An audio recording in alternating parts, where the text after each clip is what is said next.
Today, we're going to learn how to do a message queue using the stream feature of Redis. And we're going to use the Valkey fork of Redis, which is virtually the same. Now we're going to do 5 examples. The first one will be just a simple get and set. Then we'll do the XADD, we'll do the async, and then the groups with multiple consumers. Now, it's very important to know that with Redis or Valkey, there's kind of 3 big categories of features. The first one is the key value, and that is you have a key, and then the value can be a string, a set, a hash, or even a list, or many others. And then we have the pub sub, which is we can publish events, and then all of the active subscribers that have subscribed into the topic can listen those events. But if they are not awake at the time where the event is sent, you snooze, you lose. They don't get the messages.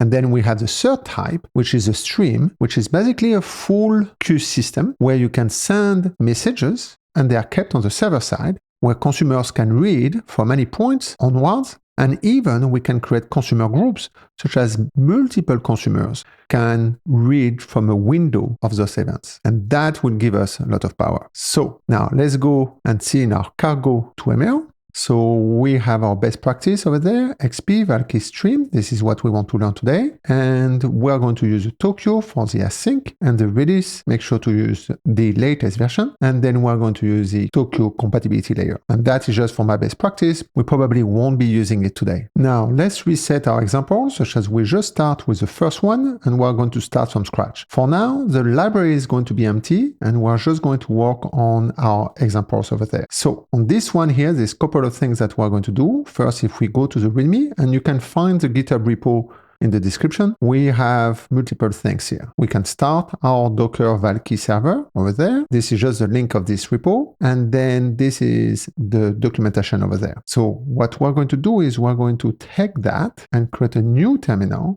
And we're going to start our Valkey server. And then we can see that the port is 6379. Now, let's go to our C1 simple, and we're going to go to that terminal, and we're going to do a cargo watch execute. Here's a shell function for that, and we're going to do a C01 simple. So this way, we're going to see the result there of that function. Now, the way it works with Redis is you create first a client, let client, and that will be our client, and that will come from the Redis client. And then we open, and then by default is Redis. We're going to have the local host 0.1, and then we're going to make the port explicit. That is the way I like it. And then our question mark. So that will create, if we press save, it works nicely. And one thing that we could have done as well is we could have used that connection string like that, because by default, it will default to 6379. So that will have worked as well, but I like to be explicit. Now, the first thing that we do is we create a connection. So we do a let mute connection, and we're going to do a client get connection, and that will return a connection. Note that the connection is something that you can clone. So we don't really need to have a connection pooling, but sometime when you have blocking read, and we're going to see that later, usually you want them to have their own connection, which is definitely a good trade-off. We press save, that compiles nicely, and right now we don't print anything. Then the first thing that we're going to do is we're going to do a connection, and we're just going to do a set my key. So that is part of the default example of the Redis crate. And for that to work, if you press save, we will have first a compile issue, because it needs to import a trait. So we're going to import the command trait. And then here we still have an error because it has to know which type is going to return. So if we look at the type over there, it returns a Redis result of RV. And because we didn't give anything, it doesn't know what to return. So one of the nice way here we can do, if we don't care about what it returns, we're going to follow that pattern where we're going to say we want to have a void. And Redis implement for the void type,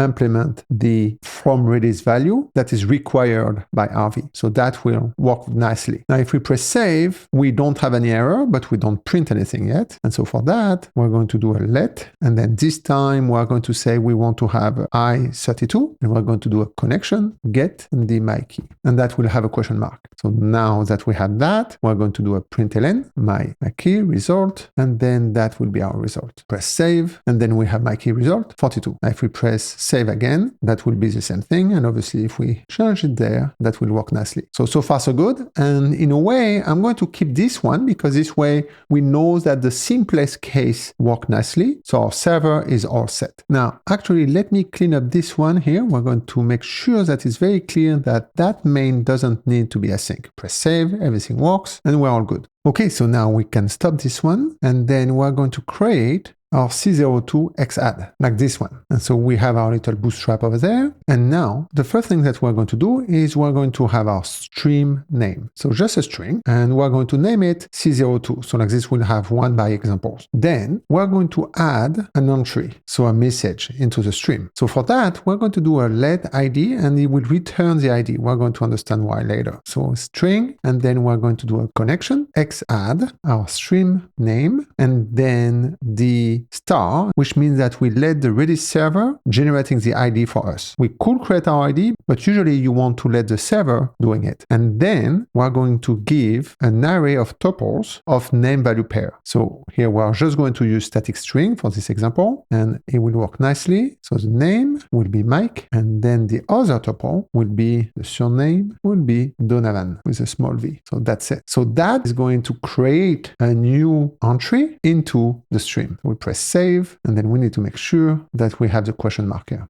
And the question mark works because we have our result of void with our boxed in. So that is very flexible. So what we did here, we just added with XADD a new entry into that. And then what we're going to do next is that we can actually call XREAD. And if we do XREAD on $, that will read only next messages. So we're not going to do that. But what we can also do is give an XREAD on the previous ID. And in this case, the server will give us the next one. And if you want to start at the beginning, then you will call XREAD on 0. So 0 is never an ID in a way, and so 0-0 is always there. So when you do XREAD or 0 or 0-0, you always get the first one. And then you keep that ID to read the next one. So that is a way that Redis stream works. So let's do the read now. And so what we're going to do is we're going to use the XREAD. So we're going to have something like that, stream read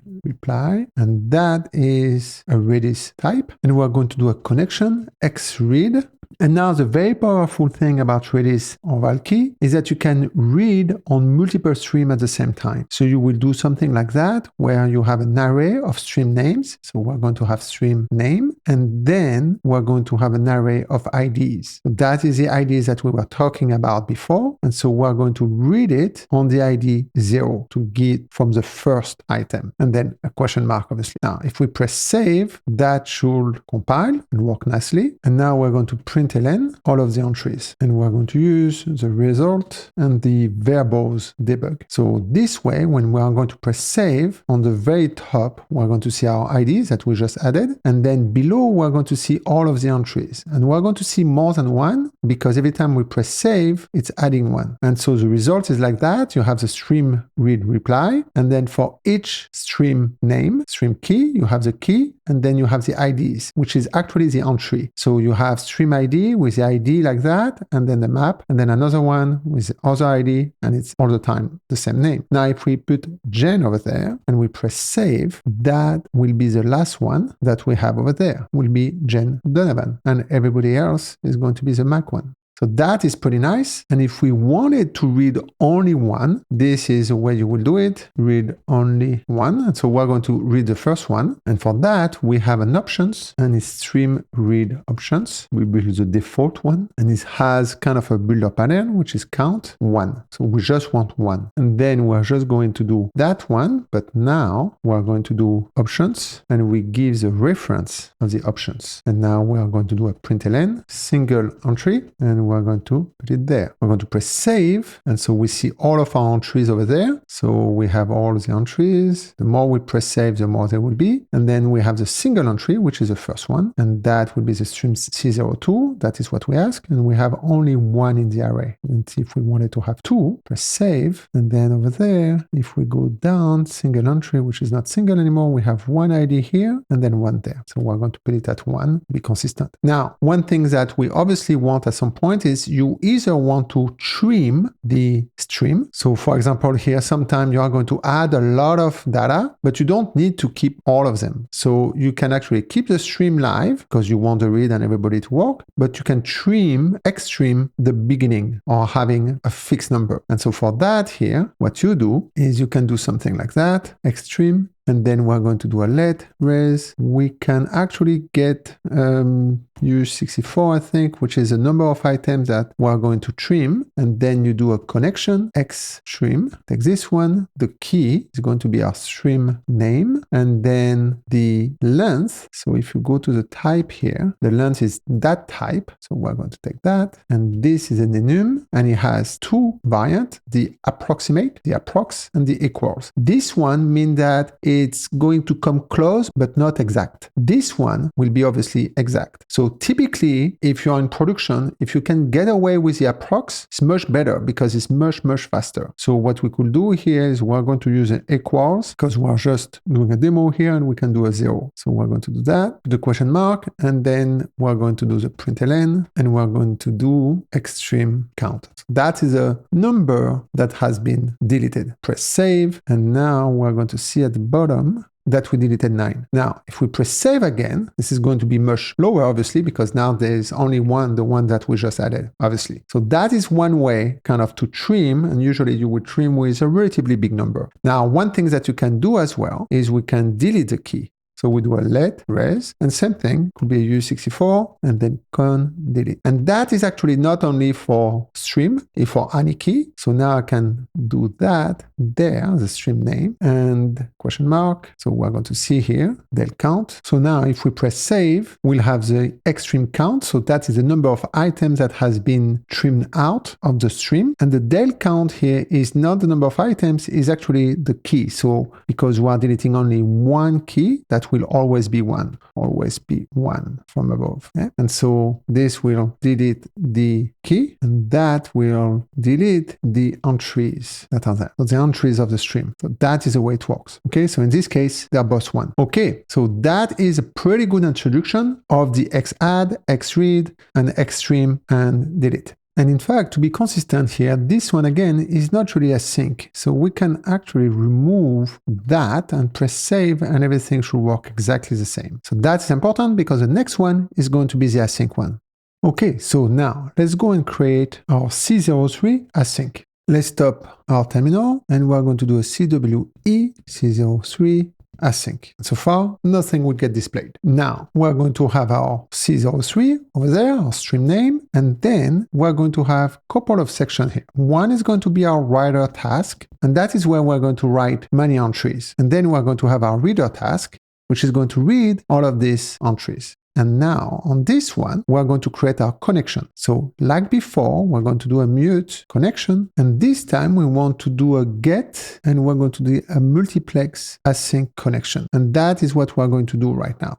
And then we're going to create our task, but that is going to be our writer handle because we are going to wait for it at the end. And that will be a Tokyo spawn, and it's going to be an async move. And then inside it, we're going to do a println of our writer started, such as we know that it has started. And then we're going to do a for I in 0 up to 5 for now. We don't need more. And we are going to get that type, and we're going to do at the end actually an expect. Usually I don't like that, but for this one is fine. I tend to avoid to do unwrap everywhere, but because we're inside kind of a closure or an async block, we cannot do question mark over there. So we're going to do expect, and we're going to say XADD fail, and that's fine for now. So we're going to press save, and then this one should be con writer. And this is because we're going to use two different connections, because for the read down there, we're going to do a blocking read, which will actually be a non-blocking IO, but blocking to wait until the next message.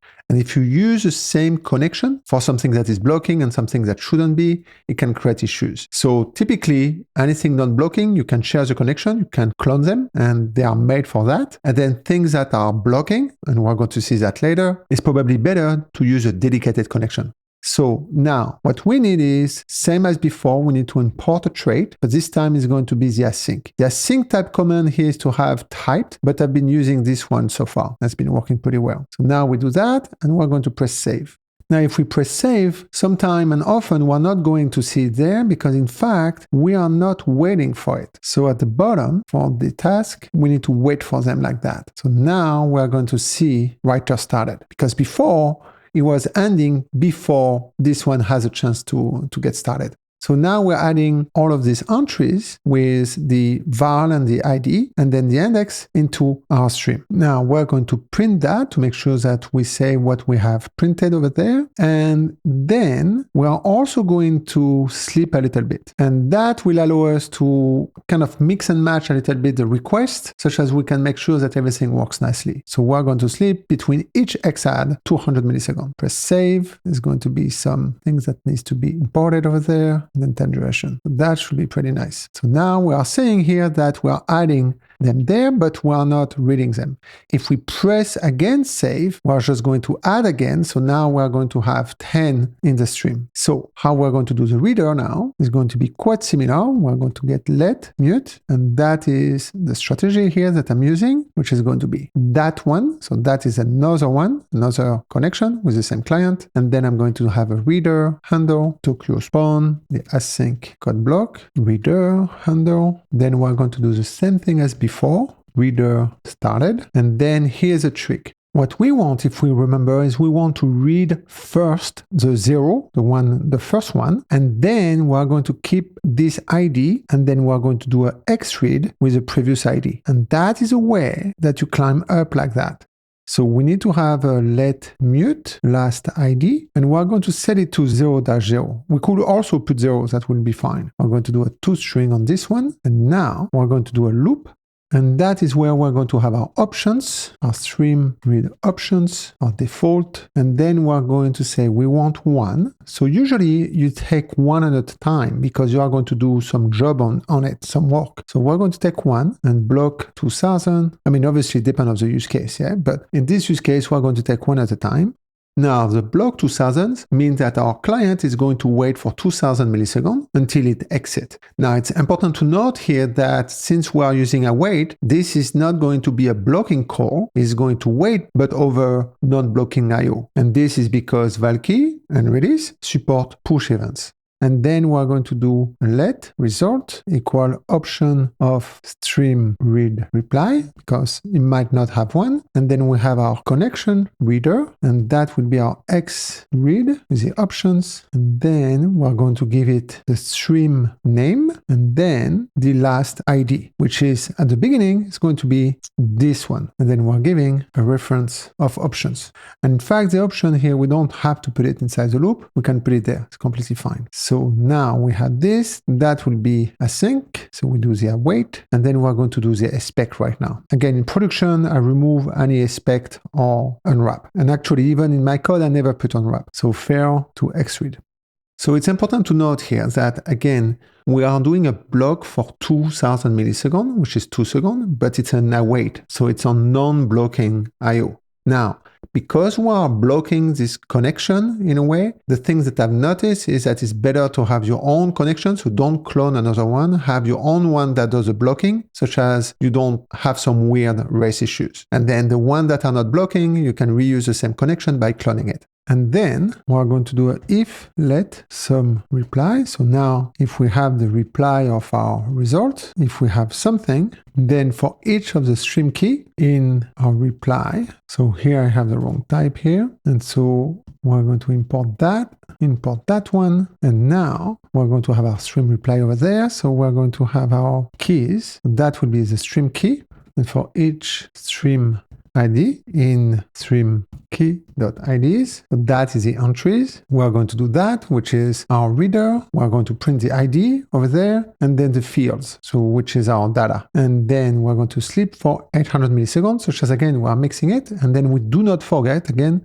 to update the last ID. That is very important. And then we're going to have an else over there when we do not have a reply, and we're going to print it. That will work pretty well, starting to work pretty well. We're going to do one more thing, at the end of our task, we're going to do that to make sure that we know when it's finished. And then there's something that we forgot over there, which is our reader handle await, to make sure that we have wait for that one as well. And now we're going to press save, and now it should work pretty nicely. So we can see that we started by writing quite a bit, and then we started to read as well. We have one read here, and then we started to read more and more until the end. Now there's a lot of duplicate over there because we're like, every time we're running it, because we're not cleaning the stream, we keep adding to the same stream. So one thing that we're going to do, like we did before, is we're going to do at the end over there, and then we're going to clean. So here I'm getting a new connection, and I'm going to delete the key, and that will be obviously 1. So I'm going to press save, then it will run everything. This one will be long again, and then that's it, we delete it. Now if we press save again, now we're only going to have our 5 entries over there, and so that is going to be much faster.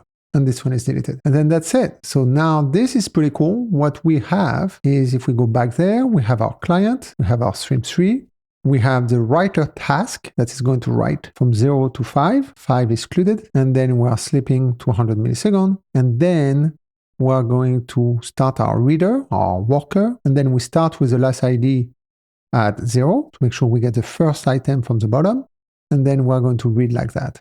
And then we don't forget to update it, and then we wait for everybody, and then we clean everything. So that is pretty cool, and that is a way that the async write and read will work. So obviously, usually it's 2 different processes, wouldn't be in the same process, but in this one file, we have everything. Okay, so now we can stop this one, and we're going to create our C04, and we're going to duplicate this one actually to C04 X group. And then we're going to do a CWE C04 X group. And we're back to square one. That's perfect. So now we're going to learn about the consumer group, and that is a very common feature in MQ system, like NAT, JStream, and so on. So what we have done so far is we have the XADD that will add entries, and we've learned how to do an XREAD. And so that is not a consumer group. It's just a process can read at any point of the stream using the previous ID or the 0 or the $ to get the new ones. Now, there's also another one that we can do, and that is the XREAD group. And that means that now you are giving a group name, a consumer group name, and you can have one or more consumers as part of this group. In our case, when we do cloud application, these consumers are Kubernetes pods, for example, but they could be anything, even Lambdas or Fargate or whatever. It doesn't really matter. The point is, when they belong to a group, each message will be delivered only to one of the consumers. And that is very powerful because now you can scale those pods, for example, as much as you want, and then you make sure that they can run through very fast the stream, because nothing will be duplicated. And obviously what we can do is we can have another group. For example, here will be a video framer, for example, that will have its own window inside this stream. And that is a thing which is very powerful. And so when we're going to create a group here, is the same thing as when we do the read, where we can give 0 to start it at the beginning, to a specific ID to get the next ID, or the $ to start it with anything that come after. And then every time we read, we're going to read the next one that hasn't been given yet. So let's see how that works in the code. So first, let's go and we're going to put that at C4. The writer task is going to be exactly the same. And in fact, we can probably make it a little bit bigger here to 10, such as we can see a little bit better. Now we're going to go down, and that is where the reader is going to change a little bit, because we're going to create a group. So the first thing that we're going to do is we're going to create a group, and we're going to say that our group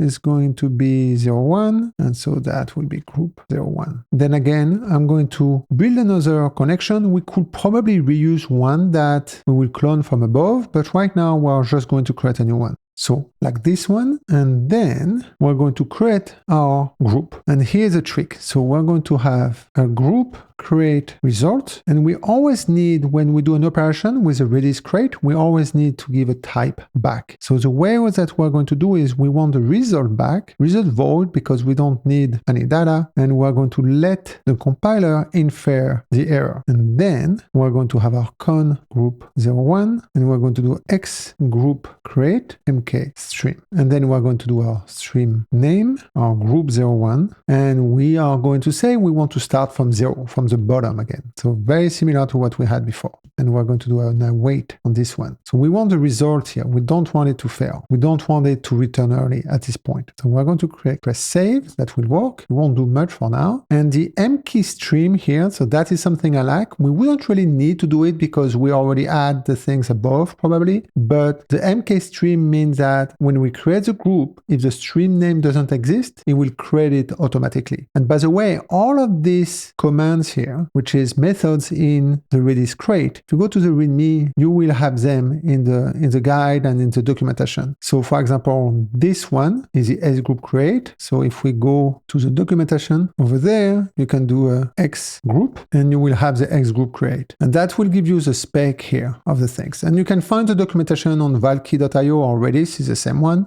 And then the Redis API is just mimicking these APIs, such as it's very intuitive the way we use it once we know the Redis, the Valkey APIs. So now that we have that, there's one little trick here, is that if the group already exists, it will return an error. It won't break anything, but it will return an error. And so the way you want to handle that is you want to trace it in a way, just to do a trace or a print, but we don't want to break the flow because it's okay if the group already exists. So what we're going to do is we're going to do a if let error, and we're going to have our error, and we're going to take that result, and then we're going to say if everything goes fine, we do a println xgroup group 01 created. So far so good. And then on this one, the right way of doing it is we are going to get the code, and if it's busy group, then it's fine, means it's already created, and if it's not, we're going to return the error.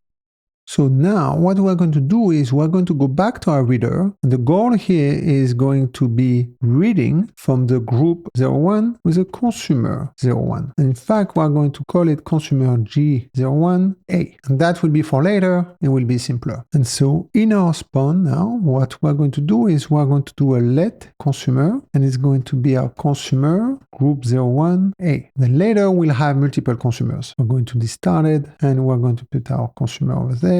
That would be our last ID over there. And now we do not need the last ID because the group is taking care of reading, giving us the next one. And so what we're going to do now is when we're creating the option, the way it works with the API is that we're going to create a group here in the option, and we're going to give our group 01 and our consumer. That will make this option group aware. And we need to give the consumer because again, we can have multiple consumers reading the same one. But each read is for one group, one consumer. And a group belongs only to one stream. So then the question is, when we're going to do our XREAD, we have the stream name. We do not want that last ID. And the special one, you could read things also in some IDs, but the common way usually when you read with a group is to have the greater than like that. And this way you let the group giving you the next one that hasn't been delivered yet. And then everything is the same. And then everything is the same over there. The only thing that we're going to do is we're going to put the group 01 over there, and then the consumer, which as we see a little bit things. And we're going to lower this guy to 400 to not have to wait too much. And then that is not needed anymore. We're going to press save, and that should work pretty nicely now. So if we go back here, we're going to see that we started to write. Sometimes we write quite fast, and then we started to read with that consumer. Right now, it's only one consumer, so it's going to look a lot like before. But in our C05, we're going to see how we can have multiple consumers and even multiple groups. But now, right now, it's working extremely well. So very similar from when we were reading without a group, but now we are within a group. There's one more thing that often is good to do when we're doing this. So here we're faking some work. And usually at the end, what you will do after the work, you will do connection group XADD, which is basically you are acknowledging that for this stream and this group and this stream ID that has been completed in a way. And then you have an API. We're not going to see it today, but you have an API to see the ones that are pending, such as then you can check the time and you can do recovery or these kind of things. So again, the stream features of Redis is actually very good for queue infrastructure. So we're going to do like that, press save, and we'll have the hack OK over there. So everything is looking very nice on this one now. So we have done the read on the X group. Okay, so now we're going to take this one and we're going to duplicate it to C05 groups. So in this one, we're going to have two groups. In the first group, group 01, we're going to have two consumers. And in the second group, group 02, we'll have one consumer. By the way, they can be the same consumer names. They don't have to have different names. We'll have different, such as we can see them pretty clearly. So let's go back to the code and we're going to change this one to C05, press save, and then we're going to have our CWE groups. So like this, we run on that guy, which again is the same one as before, so everything is fine. Now, on this one, we're going to have to create some function here. Typically in my XP pattern, I like to have everything in the main, but sometimes it gets too convoluted, so it's good to have some functions. So in this case, because we're going to create multiple groups, we're going to take that code and then we're going to create a function below to create our group. So that will be the skeleton here. So we're going to take our client, we'll create the connection inside it. Eventually for production, you want to optimize that. And we're going to take the stream name and the group name. Press save to make sure everything is fine. And then we're going to paste it over there. That is our connection there. That will be group, and we're going to go from 0. And this is kind of the little logic. And then we're going to do that. And then this one is probably group name as well. Press save, and then everything is good. So now we're going to take that and we're going to replace it when we create our group over there. So we're going to create two groups, create group 01, await, the question mark, and then we're going to create the group 02. Press save, and we obviously forgot the client, the stream name. Press save, and then everything should compile relatively nicely. Another compiler over there, which is this one, which we are going to solve right now. So now what we want is to be able to run multiple tasks in a way. And for that, we're going to take all of this task, which is going to run a group, and we're going to create a function, which is going to be our run consumer. So we're going to give the client the stream. Right now, we're going to give static. Actually, we could probably give a ref of str. Let's try that. And then the consumer name as well. And then it will return the John handle. Then we're going to go back over there and we're going to take all of these things over there. We're going to put it there. And what we want is to return that handle, which is our join handle here. So we're going to do that. So basically, we're putting these things in functions such as we can easily call them multiple times. So we're going to press save. We need to import this guy, Tokyo, the group that will be group name, and that will probably be our connection reader. Then we want to go back up, and there's something which is hard-coded over there, which doesn't make sense, which is this one. We need to make sure to fix that, otherwise it's going to be very confusing. And now that we have that, we can go back up. This is going to be our reader over there. We don't need that anymore.